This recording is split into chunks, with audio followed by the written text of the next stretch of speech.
of Ash and Flo.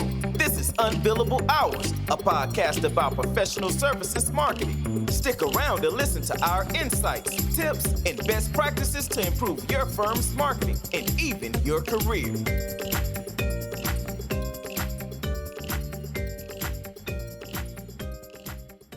Shall we welcome everybody to this new episode of the Unbillable Hours podcast, where we have recently taken a turn to fixing things. Just kidding. But I would say that we're looking into building things, and I think that kind of fits nicely into this theme that we have today of building teams. Building teams, right? Because you've been there. I mean, you've just done it recently. I've been there.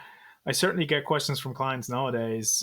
They all have the same direction, and that is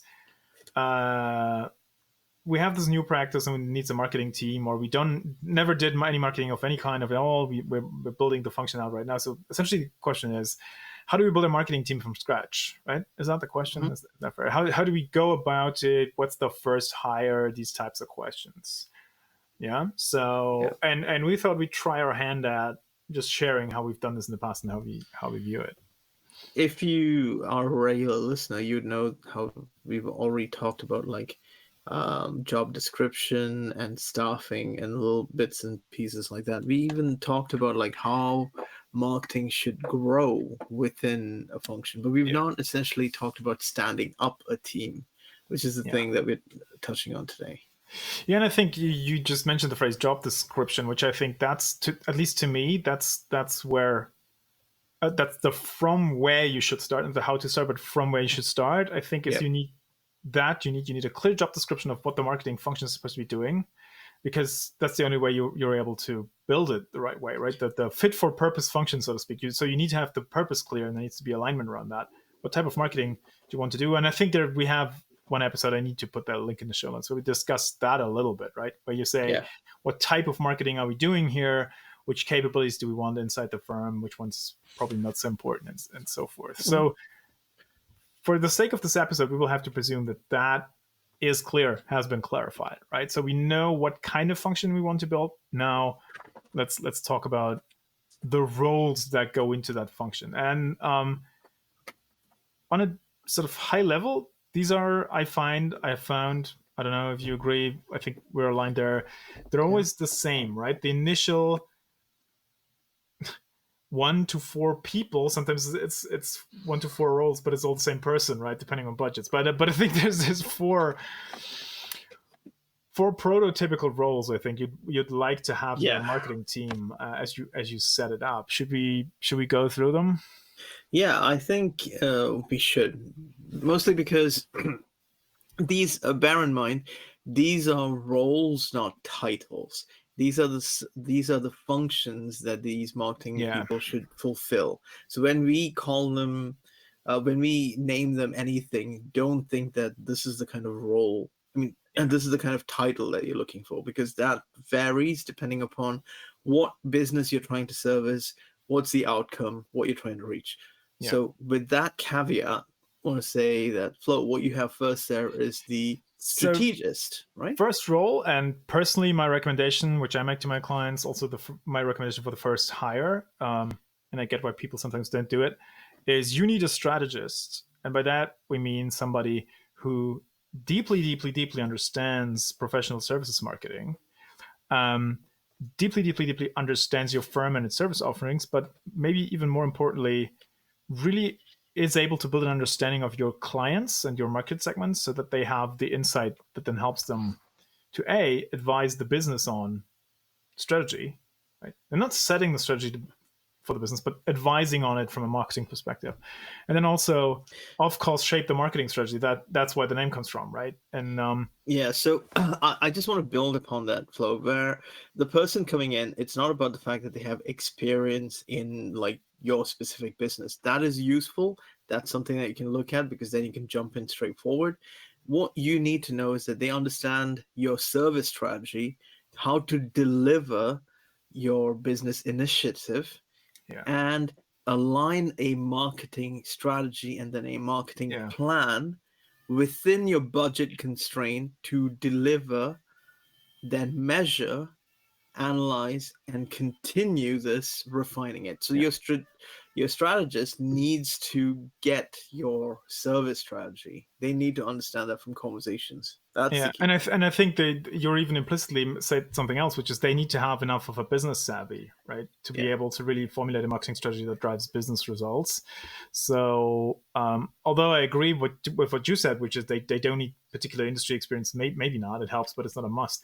But they should have some experience in marketing. I make this point because I'll say, and this is not an offense to more junior marketers listening in, the chances of you finding someone who's a good strategist, who's just, I'm going to make this up, 25 years old, came out of college and is very good at a particular discipline of marketing, let's say that they're the greatest social media marketer or email marketer ever, that doesn't necessarily make them a good strategist or the kind of strategist you need. And I'm saying that because I often see that happening, like the practice, which doesn't have anybody who really understands strategic marketing, thinks they do, and they just hire some social media hotshot, which then, to be honest, sets both sides up to failure, because the social media guy or gal can't do what they're excel at because the strategy isn't there, and the business can't set the strategy right because they don't get marketing to the level. Let me add a clear thing. I think you and I have aligned on this earlier, Flo. What you really need in terms of a strategist is someone who is adept at selling. This is a personal opinion, and I think you share it as well, but correct me if I'm wrong.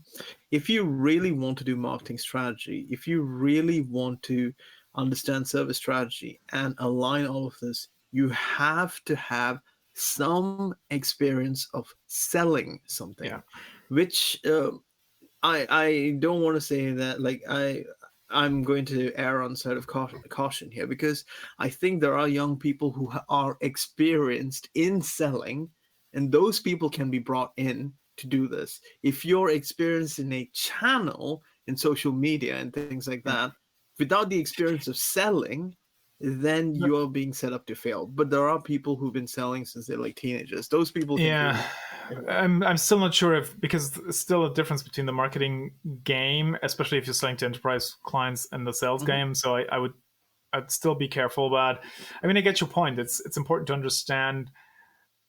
It's one thing to drive a campaign to bring in leads for a golf course membership or something like that. Yes, high volume, low ticket stuff, right?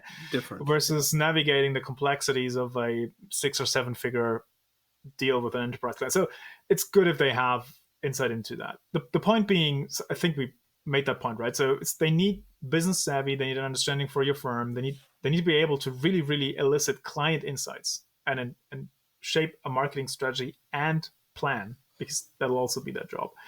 And what I also put here, holistic person, the strategist here is the holistic person who is going to touch into every other area. They're not the integration person, which we'll get to that. But this holistic view needs to come in, and unless you have been through the selling cycle, it's impossible for you to get that picture. Which is the reason why when you're a channel expert, you kind of struggle.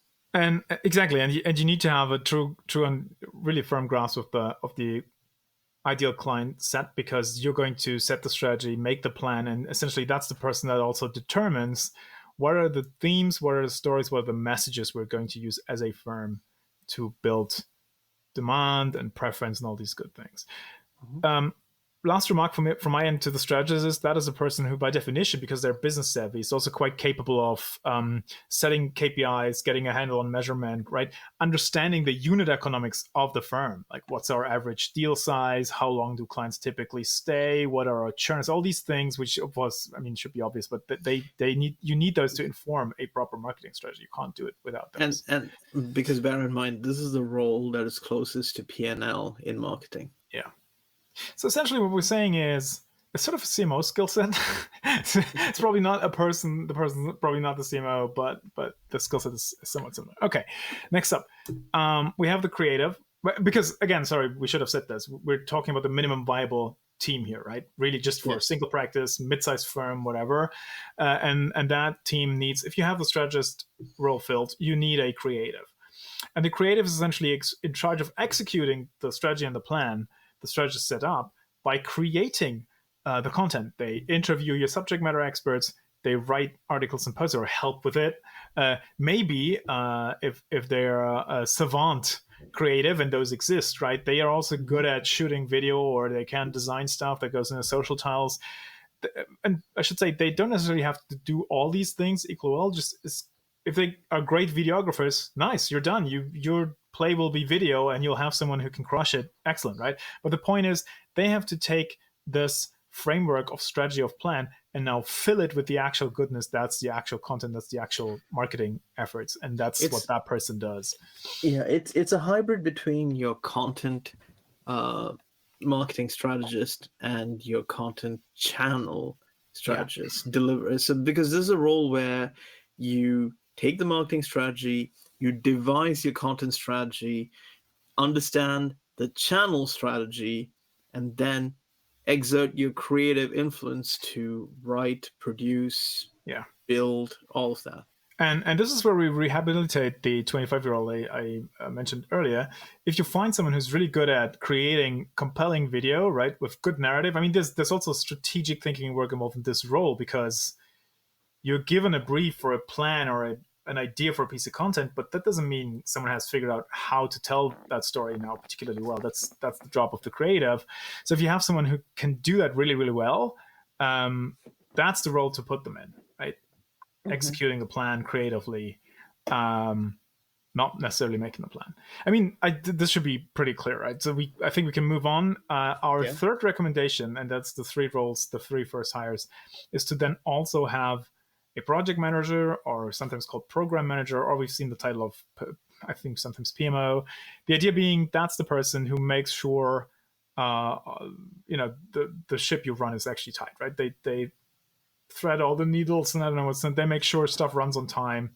They annoy everybody to stick with timelines and keep things running. And the reason why you need that person is because both your strategist and your creative will, of course, be working with people inside your firm to make marketing happen. And Ash, you and I talk to no end about stakeholders and the intricacies there. So the project manager oversees that and makes sure the right meetings are happening on time, with the right people being present, and the projects stay on track. So something I just want to add is in small and mid-sized firms, you generally need a project manager. As your firm scales is when you need a program manager, because you'll have multiple projects that need to fall under a bigger program that your company is running. Like you're offering marketing could itself be a program. So the project manager is not just hey, so one of the things I'll say is that this is a good entry point into marketing if you've had a career in other areas, because you definitely would have some sort of project managing skill. Another skill that you would need in this is communication, because you will be running the Scrum, the whatever method, Agile, whatever methodology you're going for. This is the person who keeps that together, and they also are the key person to be required in the integration as you run several different campaigns. They are the person who manages continuity. Yeah, and to be honest, nobody can do everything, and most strategist people I've met in my life, some of them are decent project managers. Many are not, because it's not interesting to them.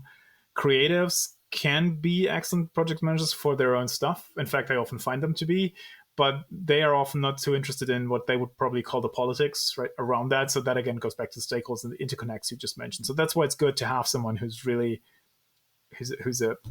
not going to call him a political animal, but is good at that right part, because like you said, the communication with the business here is key.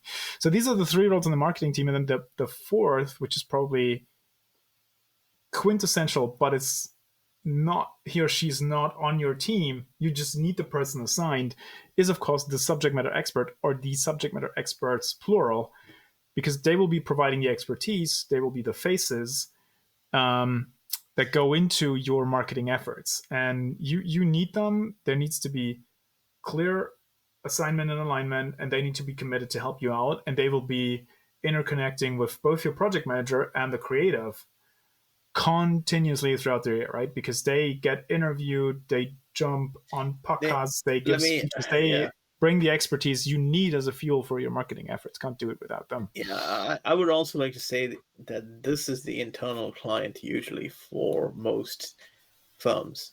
Yeah. Because the SME is the person that you would often be delivering for or against. Or if not, they would be the person assigned by your internal client. I like the last version better, by the way, just a personal preference, because it has to be clear that yes, they might be on the client, quote unquote, client side, right? Because they sit on the business, but their behavior or their role in our marketing team is they are a contributor, just like the other three, right? They don't get to boss people around and have extra expectations and feel like they paid for everything. No, they have to sit in the boat and row with the other three, because otherwise stuff's not going to fly. And they should also be clear on that. They're not calling the shots. They are a part of the team. I think that's important. Mm-hmm. If you have those four together, and again, maybe that's not four distinct people, right? We've all been there. Like Ash and myself, at least, have been a team of one for longer times, having to fill those roles. But if you have those, you'll already be able to do quite a bit of damage, right? Because the strategist can set up a great plan, right? That'll be full of ideas that really resonate with the marketplace because he or she has deep client insight. The creative knocks the content out of the park by packaging the expertise from a subject matter expert, and the project manager makes sure you hit the frequency and the cadence and the stuff is polished. And man, you can go quite far with just those three. But that said, should we dive really quickly? I mean, we don't have to roll this out too bigly, but bigly, just say that. So how we would build that out, right? This is the initial structure. This is the kickoff setup. So how would you, if you had to add depth to this, like bring on more roles, what would be your preferences there? I don't know. You mentioned the program manager. Can you expand on that? Well, okay. So as your company starts scaling up their projects and they start working on offerings, you'll have multiple campaigns that run through the course of like a year. And these would be like small programs. There could be like a content program running. There could be like a massive marketing campaign. There could be an events thing. All these things would be running. And what you would need is someone managing the flow of these various little projects and campaigns into a larger program which delivers. Your projects are usually near term and your programs are usually long terms in terms of deliverables. And I say near term, long term because it could, they could vary between like a project could be anything between like a week to like a couple of years, but programs are usually longer in that it usually runs at least shortest evergreen, right? It's the shortest program I've seen is running a quarter. Usually they run a lot longer than that. And most of these transformation things which run in professional services are often programs, not projects. So I don't know if that's a oversimplification, but essentially that's the project manager becomes a project manager who manages multiple projects, probably much bigger budgets, lots more complexity, right? Mm-hmm. So this is why I think we put on our list here the as an addition to the team then marketing ops manager, right? Because at the beginning your project manager might be able to run, I don't know, your CRM system, whatever that is, and your email stack or whatever. But as the complexity grows and your project manager graduates to program manager and has to do lots of stuff just with the programs alone, you might want someone who exclusively looks after your tech stack and is maybe also able to deliver data analytics from those, right? They will need that's a typical addition that makes a lot of sense for people. KPIs, analytics, and measurements would come under the marketing stack ops person. Or at least pulling the raw data out of it, and then it's maybe a question to the team for how to interpret it. But yeah, it's true. So adding a MOPS person, marketing operations person, that's a good one. And what we've seen in lots of firms is to help the creative out so that they don't have to do all the publication also, and add a channel or media managers who take the assets once they're there and essentially just oversee distribution, right? Let's just call them the distribution managers, because essentially they'd be taking care of various channels, be it media channels, be it like social channels, be it like traditional channels. They are essentially the best people to help you understand how to distribute, how to publish.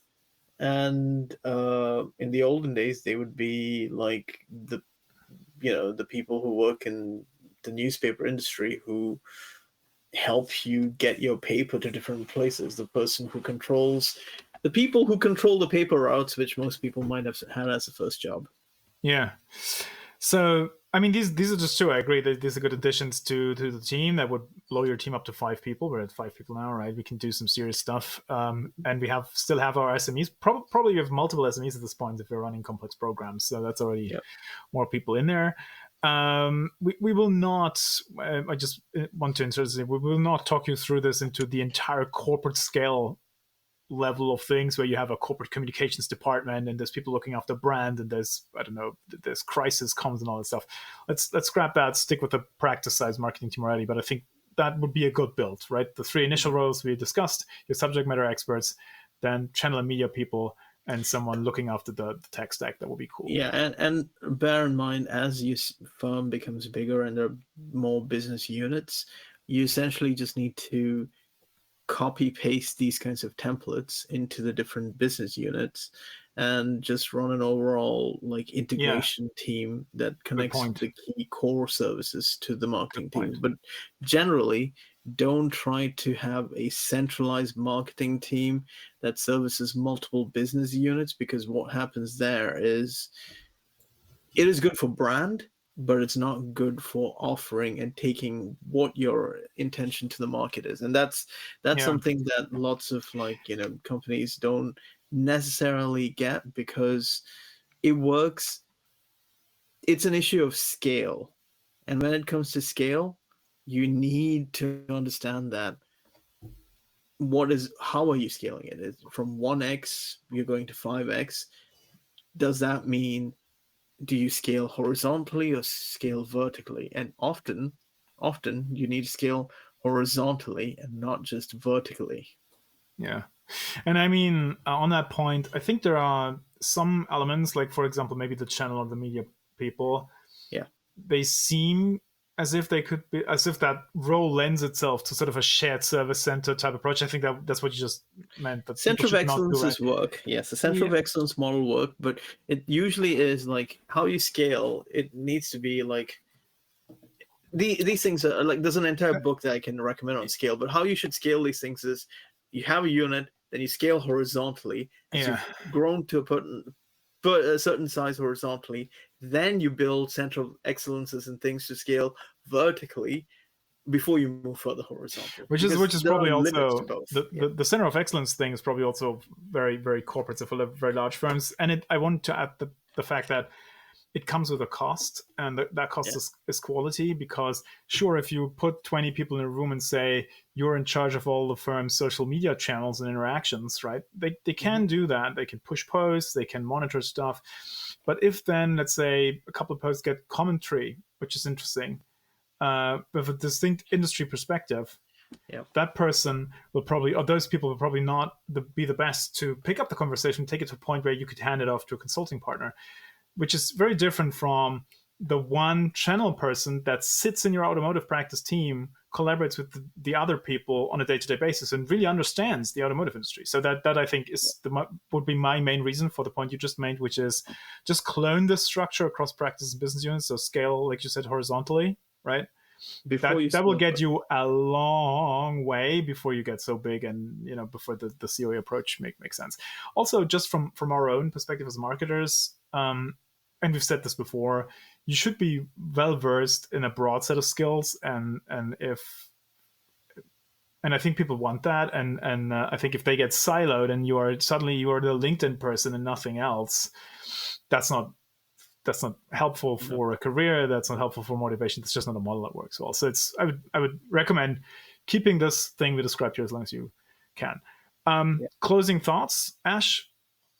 I don't know if you mentioned this, but the resourcing piece, I mean, there's a couple of options there people could take, right? How to fill those roles, actually.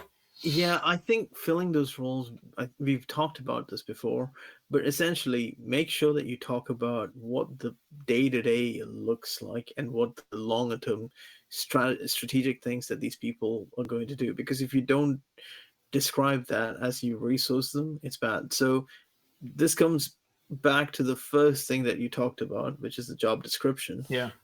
Be specific in terms of what you're doing, find the right set of skills to talent, and also find the adjacent skills, because as you're resourcing is when you also plan for contingency. You don't plan for contingency after you've basically put someone in a role.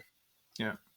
And I mean, that said, once you have, if you are specific, and by the way, I'm going to put our little shitty descriptions in the show notes. People can copy those. It's not a full job spec, but you get the idea. So you're welcome to steal those. But I think once you have that, to my point of view, having options, honestly, I think there's not too big a difference whether, for example, you hire a strategist, which is sort of a head of marketing role, maybe more senior person, whether you bring in an external consultant to do that with you if you're the practice leader for a little while there, or whether you retain an agency that does this type of stuff. I don't know if those exist. But I wouldn't care too much. Any model could work depending on the preferences of your firm, as long as, to your point, Ash, the task is very clear and specifically defined, right? And this is true, I think, for all the roles. Either of those could work with a hire, with a freelancer, with, I don't know, I wouldn't be too specific about that.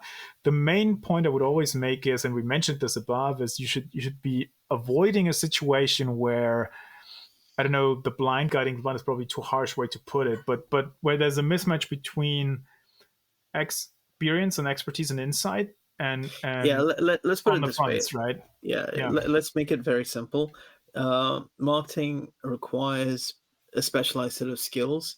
You can't let sales dictate marketing, just like you can't let marketing dictate sales. They need to work together. So if you have a new practice lead coming in, you can't just create a team for the practice lead. The team services the business unit, not the practice lead. There's a slight distinction that you just need to understand. And I find in working, I mean, I've been doing this for over 10 years now, work with, I don't know how many firms. A model I often find is what you just described. There is a practice leader, fairly senior group of business decision makers in the practice, and they just get marketing assistant type roles, right? And then they're supposed to give strategic directions, help with the planning, and the assistant's supposed to execute. That never, I'm not saying it, sorry, I shouldn't say it never works, because it does, but it almost never works as well as it would work if those practice people had a proper strategist who can do proper marketing strategy and work with the more junior people on the team to run it. Yeah. That's just my impression. Let's just call it as it is. The thing is, in the professional services industry, practice leads and people change, but the business has its own directives, initiatives, and vision. So your marketing team needs to align to that, and therefore needs to service the business unit, market unit, whatever it is. Yeah. Not the practice lead, primarily because of these reasons, because you can't recreate the wheel or recreate things just because a person changes. Personnel changes are expected in the industry. Yeah, that's a good way to wrap it, I think, Ash. Perfect. Yeah. So super quick recap. Where do you start? You start by clearly defining the role of marketing or the job of marketing, and then depending on what that is, you just need to fill 3 prototypical roles at first: strategist, creative, project manager, and do very, very clearly determine who the subject matter experts will be from the business side working with that team. And that's it. You have your first marketing function ready to go and kick some ass, I think, is the phrase. Anything to add there, or? No, I think that's a wrap. I think we are good for the weekend. Hooray! So I'm going to stop the recording here. And thanks, man. Let's have a nice rest of the Friday and speak to you next week. Thanks for listening to Unbillable Hours. If you want more, tune in next week. You know where to find us.